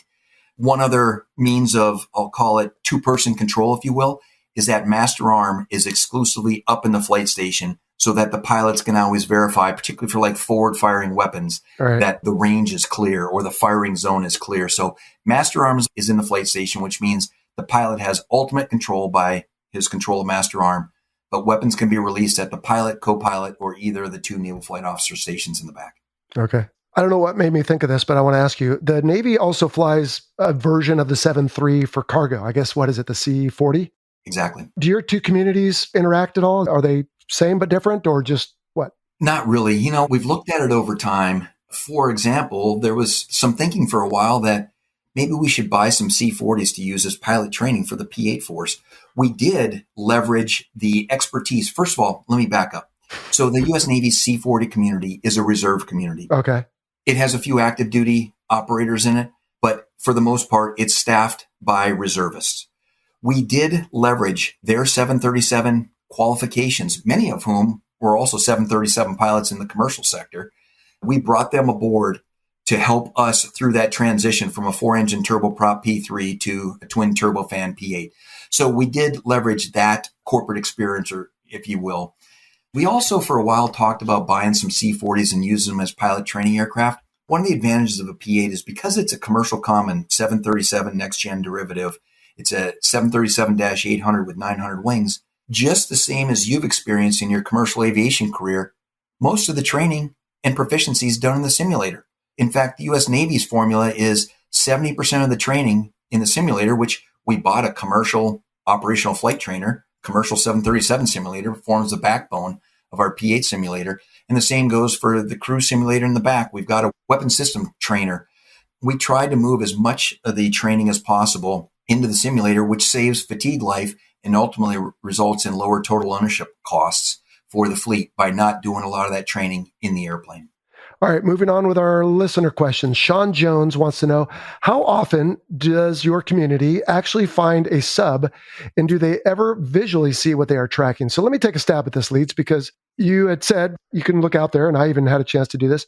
But as far as how often do you actually find one, I think there's probably, right, the ocean's a big place. I flew to Hawaii the other day in my airline capacity and was reminded of when I was in the Navy looking around in my F-18. But it's the same thing. It's like, holy cow, that's just a big, big ocean. You kind of have to know where you're looking in the first place. So it's not just random.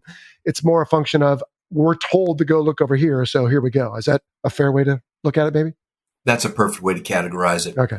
How often or the frequency at which we find a submarine depends on the intelligence that cues the search. And a smaller area of probability of that submarine results in a higher probability of detection, or P sub D. We probably use the term P sub K for your air-to-air weapons. Right. We use P sub D, probability detection, for the probability of finding a submarine over the course of a sortie. And so if we have good, tight intelligence and a smaller area to search, the probability of detection is much higher, as opposed to the big ocean, little submarine problem that you just identified flying over the coast. As far as seeing the submarine visually, you already gave your Hornet analogy out there and in the pattern around the boat. And so same for us, we talked about that visual is an effective search sensor for maritime patrol aircraft or helicopters doing airborne anti-submarine warfare. There's one other really unique or interesting phenomenon. We've played with it over time thinking it could be more predictable, but it's largely unpredictable, but that's bioluminescence. And so in some parts of the ocean, in certain seasons of the year, objects that move through the water, even a surface ship, as they create a wake, it triggers a reaction by this like phytoplankton that makes the water literally light up at night. And so over the years, submarines have been found, even to include fully submerged submarines, by a bioluminescent trail that was disturbed as they went through the water. And again, there was actually a lot of research that went into it, trying to make it predictable, categorical. It's really unpredictable, and you don't use it as a primary search sensor, but when you see it for the first time, and now you're like, wow, that is really cool. That's a bonus, I'm guessing. Yeah. We also use P sub D in the Hornet community, but it would be for probability of destruction when we're weaponeering. Again, not sure what made me wonder this, but you said something about helicopters. Are helicopters part of quote unquote maritime patrol? Not part of maritime patrol, but part of what we call the air anti-submarine warfare, air ASW community. And I got to tell you, those helicopters, MH-60 Romeos with a dipping sonar, are highly effective ASW platforms. What they lack that a P-8 brings is the range and endurance and the capacity to search large areas of ocean. But once a submarine has been detected and you put a Romeo or two Romeos, better yet, on top of a submarine, it is hard for that submarine to escape that. And P-8s and Romeos working together is an awesome combination. We've got Link 16.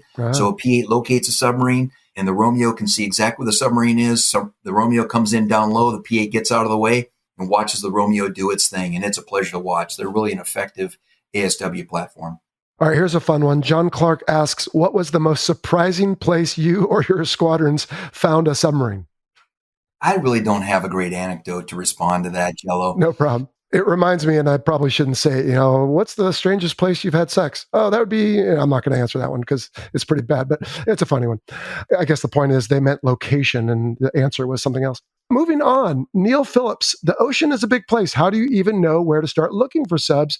Parentheses, guessing there must be some additional intel involved. I think we pretty much just covered this one for Neil.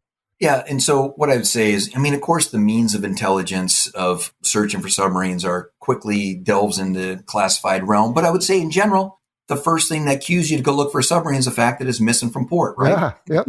There's a number of ways to figure out that it's missing from port, like, a person standing there on the pier, basically. You can think of the ASW cycle in terms of 3 Fs: find, fix, finish. And the find phase is clearly the hardest phase. Once you've found a submarine, as long as you can maintain a constant track on them, the ASW problem is relatively simple. But the problem is finding them because of that big ocean, little submarine theory. And so there's a variety of means that you can survey the ocean for submarines. But ultimately, at the end of the day, for a maritime patrol aircraft, it comes out to the quality of intelligence, as in the area of probability. There's an inverse relationship with probability of detection. Higher quality intelligence, smaller area of probability, higher probability of detection for the crew that goes out to look for it. All right. Jake Clark wants to know, what are some differences between the P-8 and the regular 737 Next Gen? He lists here cockpit, systems, avionics. Obviously, the military has certain requirements for things to be reliable a certain way, maybe even protecting from battle damage or EMP. I don't know. But I don't know. What do you think of Jake's question here? Yeah, I think it's a great question, actually. One of the U.S. Navy's design tenets for P-8 was to maintain as much commercial commonality with the 737 Next Gen as possible, Ah, because that enables you to leverage the global footprint of the more than 4,000 737 Next Gens that are in service around the globe. mm-hmm. That was always forefront. And so that resulted in an airplane. Today, a P-8 is 86% common with a 737-800. Wow. Which again brings the economies of scale into play, which reduces costs, and you've already got footprint all around the globe, whether it's support equipment, supply chains, etc. The P-8 is, as I've said, a 737-800 with 900 wings. We added the bigger wings to give it more payload, and we also needed to strengthen those wings to put 4 weapons hardpoints on them, and those hardpoints are strengthened. For example, each of those hardpoints can carry a LRASM, a long-range anti-ship missile, which the U.S. Navy is in the process of integrating right now. Each LRASM weighs 2,500 pounds. So you can imagine the engineering feat required to build an airplane that can carry 4 of those at the same time on the wings. To generate electrical power, your standard 737 Next Gen has 2 90 kilovolt amp generators on those CFM56 engines. We worked with CFM to increase that we doubled it. We've got a 180 kilovolt amp generator on each motor to generate all that electrical power for the mission systems. We've talked about 11 weapons points. There's a bomb bay or a weapons bay that has 5 internal or interior hard points, 4 on the wings, and then there's 2 more hard points on chin stations underneath the fuselage. So 11 hard points capable of carrying more than 20,000 pounds of weapons to differentiate it from a 737 Next Gen. In the cockpit, we maintained most of the best of breed 737 safety features. You've got the same flight management system as a 737 Next Gen. You've got TCAS, traffic collision avoidance system, a ground proximity warning system, a heads-up display in the left seat. We took the one out of the right seat, but a heads-up display in the left seat. All those features combined to make the airplane incredibly safe and easy to learn to operate. And, I'm going to knock on proverbial wood here. The U.S. Navy is a decade into operating P-8s and has not yet had a mishap, nor have any P-8 customers, of which we've got 150 in service around the globe right now. Again, leveraging all those safety features that have been developed over decades through the 737 fleet, carried them forward into P-8. Yeah. And then, of course, in the cockpit, we had to add the military functionality.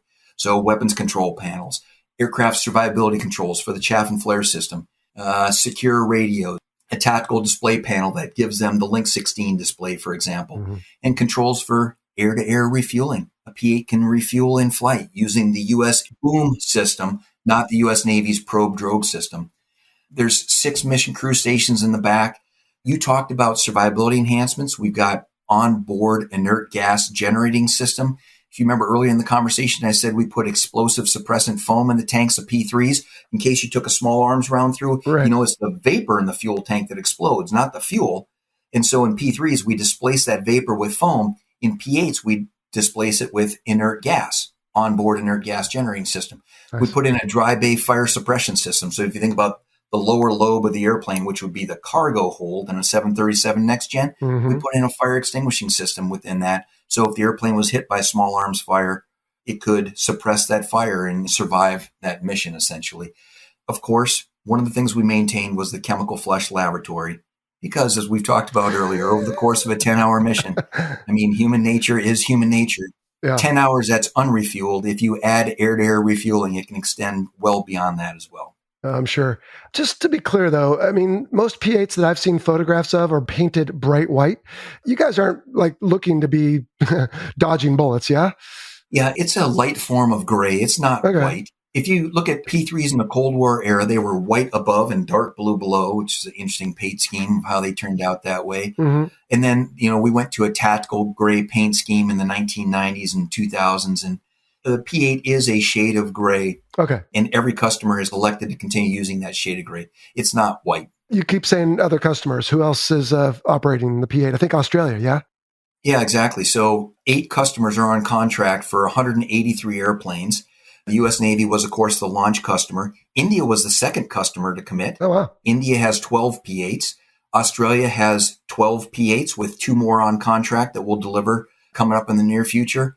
Next up was the United Kingdom. We've delivered all 9 to them. I think that they need more than that. We'll be delivering 6 to South Korea soon, 5 to Germany. We've delivered 5 to Norway, and we'll start delivering 4 to New Zealand later on this year, Okay. with interest from more countries as well. And I probably should have saved that question for the end because that sounds like what you're doing in your current capacity. So let's keep going. But that big list a moment ago that you rattled off about all the improvements of the P-8 probably answers Michael Durcock's question, which is, wouldn't it have been better to build a modernized/improved P-3 than to invest a lot of money designing a completely new aircraft? It sounds to me like the answer to that is no. It's a great question. Lockheed proposed exactly what Michael is proposing here. Lockheed proposed Orion 21 as its offer for the U.S. Navy's multi-mission aircraft, or MMA program, back in 2002. The winner was selected in 2004. The U.S. Navy went with Boeing's 737-based P-8 offering over Lockheed's Orion 21 offering. And the Orion 21 was essentially a modernized version of the P-3, just as Michael alludes to. It was going to have electrically controlled propellers instead of the hydromechanically controlled pitch propellers on a P-3 that have become so problematic over time to maintain, and they're frankly a readiness degrader. But the root of that question really talks about life cycle costs. And so had the Navy gone down the path of an Orion 21, and the original U.S. Navy requirements for like 137, I can't remember the exact number.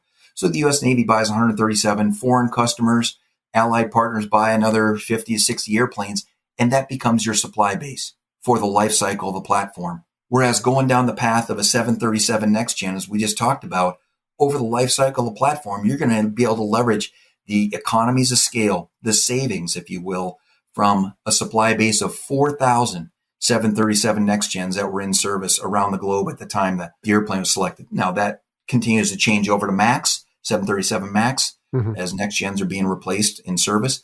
But having said that, there's still commercial commonality with the MAX as well. And so the U.S. Navy elected for, I believe, the better business case for life cycle sustainment costs.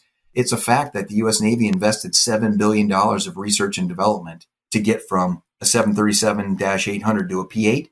But then that's going to pay off over the life cycle of the platform by those commercial common economies of scale. Sounds like it. Jim Gundog, which I don't think is his real name, but that's what we have on the profile on Patreon, wants to know, this is a fun one. When on deployment, what were some of the more unique items you brought along to make things easier to be away from home? My father spent 10 plus years in P3s and EP3s, and they used to bring bikes, golf clubs, stereo systems. Occasionally, they would fly to a spot that had McDonald's or Burger King and order 100 burgers so everyone could have one. Before you answer that, Leeds, on a carrier, if we could get to, if it wasn't too far from our home base, if we could get to the carrier pier side, we would bring up carpets and stereos and bikes and golf clubs and make our staterooms a little more homey. But you said your second flight you deployed. What did you guys used to take with you? Same thing. And obviously it's changed significantly over time with the advent of the internet and digital gaming and all that, just the same as it changed for you aboard the aircraft carrier as well. I mean, he's right that there is a long history of bringing those recreational items on deployment to make your time more enjoyable. I actually prefer to talk about what I brought home from deployment, as you just alluded to with carpets. Obviously, it's a big airplane, whether a P3 or a P8, lots of interior capacity. And I like to think fondly back on the various runs that we performed over time, whether it was the lobster run up to Brunswick or the rum run to Puerto Rico or the beer runs from Germany or the sake runs from Japan, where an airplane, the customs agent would come aboard and their eyes would be overwhelmed with the amount that they were going to have to count stashed away aboard the airplane. Oh, dear.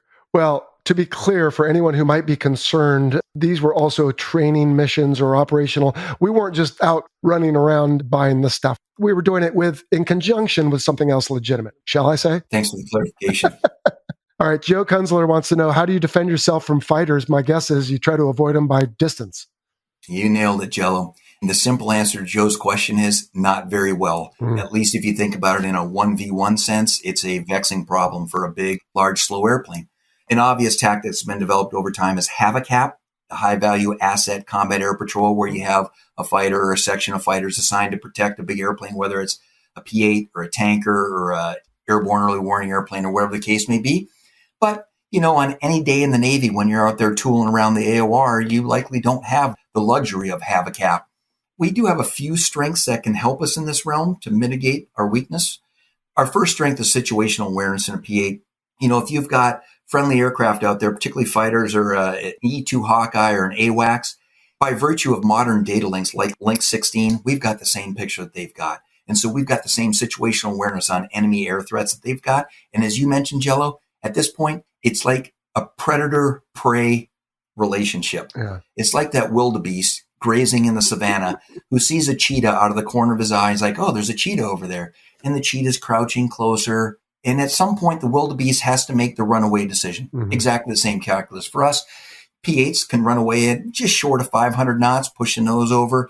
A fighter can do 3 times that, just not for very long, right? And, oh, by the way, if you think about in a maritime context where he's running away from his base, he's got to ensure he's got enough gas to get back to base. Yeah. So in the big picture, 1v1 in confined airspace, P-8 loses every time. There's just no way around it. I'll say just a couple of things, though. So as we said, runaway is tactic number 1. If we do find ourselves in the end game, we do have flares to defeat infrared-guided air-to-air missiles. Public domain information, the U.S. Navy has also announced that it's testing a towed radar decoy from P-8s, which is the exact same ALE-55 that Super Hornets use to increase their survivability against radar-guided missiles. Those two things could protect against infrared or radar-guided missiles in the end game. The last thing I would say is run away down low on the deck. Yeah. Fighter performance, fighter fuel consumption increases significantly. So it's essentially put the fighter on your tail, push your nose over, head for the deck, and hope he can't catch up to you with guns. Yeah, the weapon engagement zone shrinks as you descend in altitude. I think the assumption here, and I'm not trying to say it was a bad answer, apologize for this, but the assumption here was if we know there's an enemy and we know they're hostile, right? In other words, hey, we're going to avoid them. We're going to have fighters to help us. We're going to turn and run when we hear they're coming, like your cheetah analogy. Maybe, and you tell me, maybe the more scary is the fighter that shows up on your wing in international waters and then starts getting aggressive, right? Getting in front of you and deploying expendables that are hitting your airplane. Or maybe that's the day where, oh, look, here's a flanker or a fulcrum or something on our wing. And bummer, now they've got permission to fire for one crazy reason or another that they can make a movie out of. And at that point, sorry to make it obvious a bit, right? There's not much you can do about that. You're counting on the deterrent effect of a strong response from the United States of America. Yeah. During the Cold War, it happened frequently. There were Super Connies and P-2s shot down doing reconnaissance operations, shot down by Soviet aircraft. Such was the state of the Cold War that there wasn't a significant response. As an air crewman, all you can do out there is behave professionally and just count on the hammer of the United States of America, keeping behavior like that in check. Let's hope that's enough. All right, the last listener question I have is from Richard Dropkin, who's a relatively new supporter. This question was kind of perplexing to me because if you have these, I didn't know about them. How often were nuclear depth bombs carried in the P-3, and what was the level of detection required for dropping one of those compared to, say, a Mark 46? Jello, I'm sorry to say that I actually can't answer this question because I don't have any experience with this. We had nuclear depth bombs in the inventory and crews trained to employ them, but they were taken out of the inventory before I joined the force in 1993, and I just don't have any knowledge or experience with which to answer that question. No, that's okay, because we've been at this for coming up on 2 hours now anyway, Leeds, so I'm definitely going to owe you. Let's begin to wrap up. So the P-8 is relatively new. I want to ask you about the future of Maritime Patrol. I suppose the P-8 will be around a long time. The P-3, like you said, 60 years. But sometimes when they introduce a new aircraft, they're already thinking about the next one. And also, just to throw this out there, I think it was on DARPA or somewhere else, I saw this great big artist rendition of, getting back to our other theme, full circle, of some sort of dirigible or blimp coming back with U.S. Navy on the side of it. So what's the future for Maritime Patrol? Jello, some observers have said the F-35 is going to be the last manned fighter. Yeah. Some people say the same about Maritime Patrol aircraft. I actually don't see either of those challenges that way. There is no doubt that unmanned platforms have tremendous utility in a variety of mission sets. Mm-hmm. On the other hand, there is only so much capacity in the sky in the form of RF bandwidth. Today, in order to employ lethal effects, we think of having a man in the loop. Whether or not that person is in the platform or controlling the platform from a ground control station on a ship, on shore, wherever the case may be. It's hard to think about artificial intelligence breaking through to the point where we substitute that for the human judgment of having an operator in the loop. Back to this bandwidth question. Look what's going on in the commercial communications realm right now. Different technologies like your 5G cell phone is fighting for some of the same spectrum that civil aviation uses, right? Mm-hmm. And there's only so much bandwidth out there to have all these command and control links to unmanned systems. And therein lies the beauty of a manned platform. It takes off with resident judgment contained in it. And over the course of the mission, it can make decisions about the shape of that mission and whether or not to employ effects, lethal effects, non-lethal effects, whatever the case is, by the judgment within that platform, be it fighter, maritime patrol aircraft, whatever. It's hard to think about doing that in a large conflict scenario where you've got 3,000 sorties a day of unmanned aircraft. There's not enough spectrum to control all that. Yeah. Today, artificial intelligence is being used to make decisions about non-lethal effects. So we do, for example, surveillance and reconnaissance with artificially intelligent platforms. But when you move into lethality, that's really a whole different realm. And I believe P3s serve for 60 years.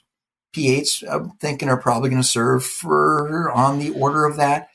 And I would think, while certainly there will continue to be a big push towards unmanned with like the U.S. Navy's MQ-4 Triton program, which has tremendous utility. It also has tremendous capacity limitations when you think about filling the sky with platforms that need a tether, a communication link back to an intelligent human operator that has to be in the loop to make decisions about the lethal employment of force. And I forward it over to you for your view on that. I think we could spend a lot of time on that, but in the interest of wrapping up our Maritime Patrol today, although certainly, right, they're talking about that ever-present surface picture by launching, like you said, for the carrier, some, in a sense, Maritime Patrol. So, yeah, I think there's a future for that. So in your capacity, though, at Boeing, you were just able to rattle off how many and who is getting all these. So I assume you're pretty well dialed in, and I hope there's a market for the company and for you. But what's the future there? I mean, are they already looking at engine upgrades or other upgrades? I mean, I'm sure there's always going to be incremental improvements to this platform, I would think.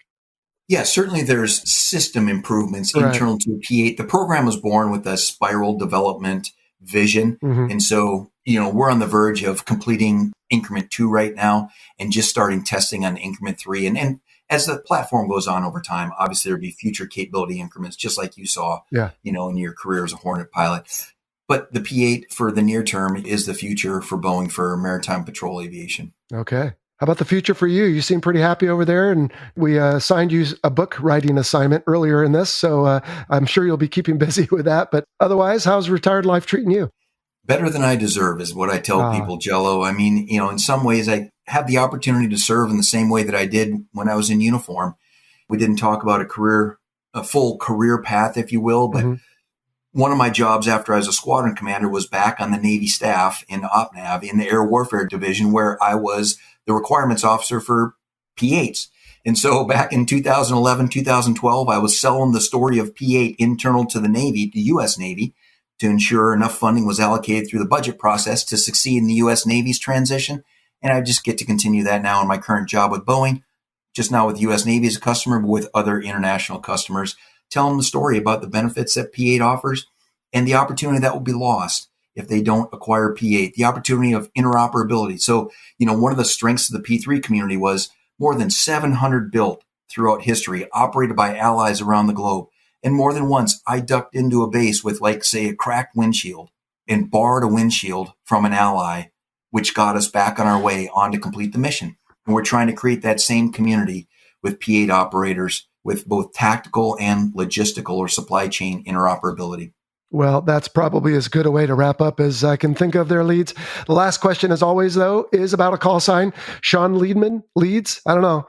There might be more to this, but I think it's just a play on the name, it sounds like. It is the most boring story ever. Kind of like growing up in a small town in corn country, Minnesota, Jello. All right, but what did you want to be? I'm sure you wanted to be like Assassin, right? That's always one of my favorites.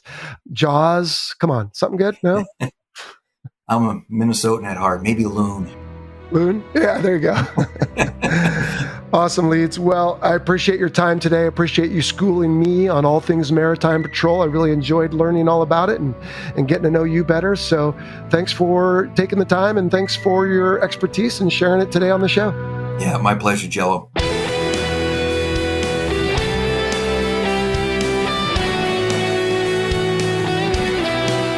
You've been listening to the Fighter Pilot Podcast, brought to you by BVR Productions.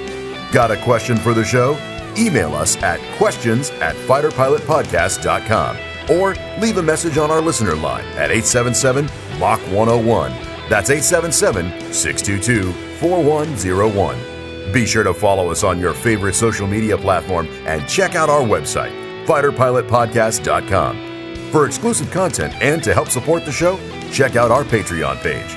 Thanks for listening.